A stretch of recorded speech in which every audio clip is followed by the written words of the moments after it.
Magandang araw po sa inyong lahat. Sir Reginald Custody po ito. Humingi po ako ng konting oras niyo upang magpatulong maibahagi ang video na ito um, sa lahat ng platform sa social media upang mas mabilis na mapaabot sa aming mga kapamilya, kamag-anak, mga malalapit na kaibigan at ganoon na rin sa iba kong kasamahan na nangangailangan ng update tungkol sa kung ano man ang sitwasyon ko ngayon. Noong nakaraang linggo po, Lunes, nagkaroon po ng isang malaking disgrasya sa bahay na tinitiran ko kung saan um, muntik na po akong bawian ng buhay. Naparalas na po ako at sa buti ang palad. Ako inatagpuan at agad-agarang itakbo sa ospital.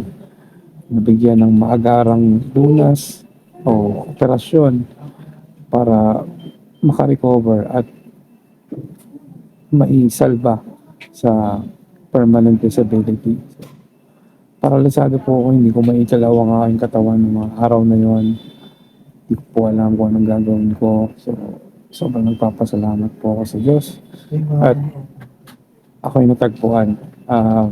Ganoon na din sa mga taong tumulong sa mga panahon na yon. Lalo na sa pamilya ko na agarang tumugon.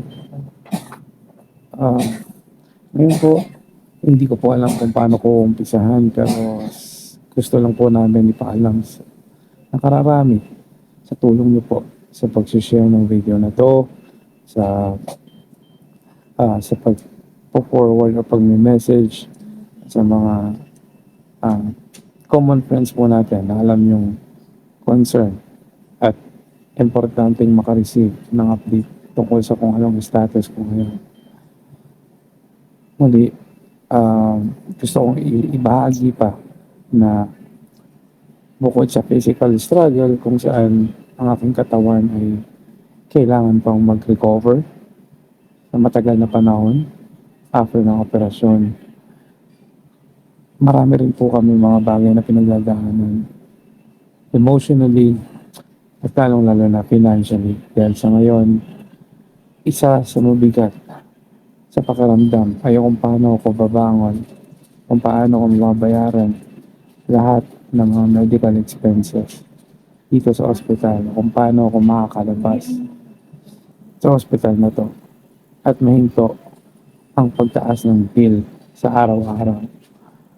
So, mahirap, hindi ko alam kung saan kukunin ng pera.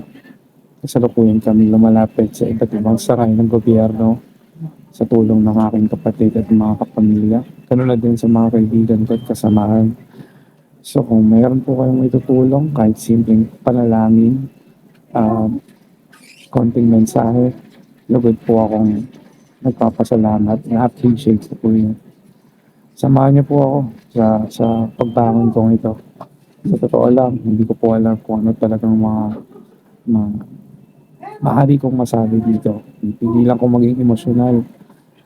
Pero ito yung isang bagay na kailangan kong gawin sa ngayon. Unang hakbang para lang at least mas lumawak yung reach or maabot ng video na ito at dumami yung tao mahingian namin ng tulong.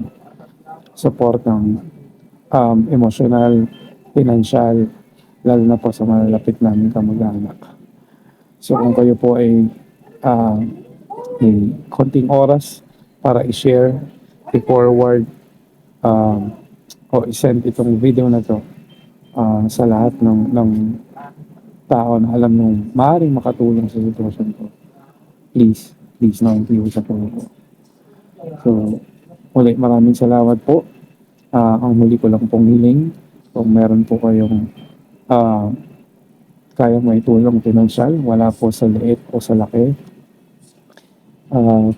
Kung kayo po ay nakakaluwag-luwag, malugod ko pong tatanggapin any amount para po makatulong sa pondo na aming nililikom para pambayad dito sa hospital bills.